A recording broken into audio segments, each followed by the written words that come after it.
And is there a single piece of advice or principle that you taught businesses then and now that's sort of quite consistent despite all the developments in China? Yes, well, the most consistent message that I've given over the years has been put relationships before transactions.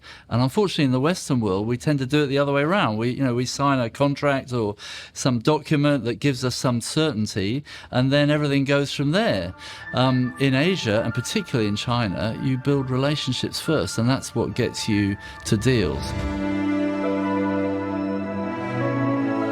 If you want to be taken seriously in China, you've got to make sure your chief executive and or chairman goes and lives in Shanghai and moves out of their mansion house in Mossman and lives on the 15th floor of a tower block in Shanghai.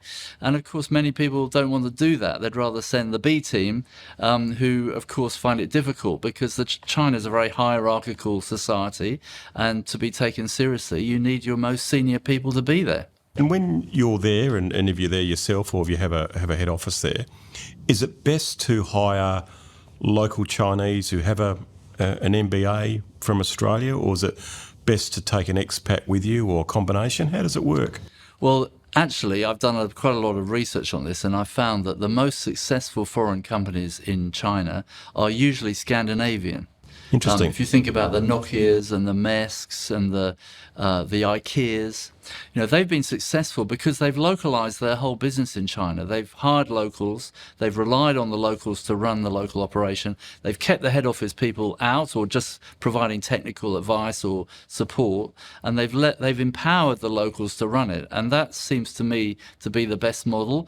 In the sort of Western world, America, Britain, Australia, we tend to do it in a different way, and we tend to export our head office culture into their operation and basically tell them what to do. And of course, it goes without saying that that's a lot less successful. When I worked for Austrade, a lot of local engaged staff were Chinese locals from the local area who had MBAs from Australia and wanted to work for Australia when they went back. That seemed to work quite well. And it's perfect because they've had an experience of Australia. They've enjoyed in our lifestyle. They've studied at our universities, and they've taken their qualifications back to work with Australians in China, which is the perfect match.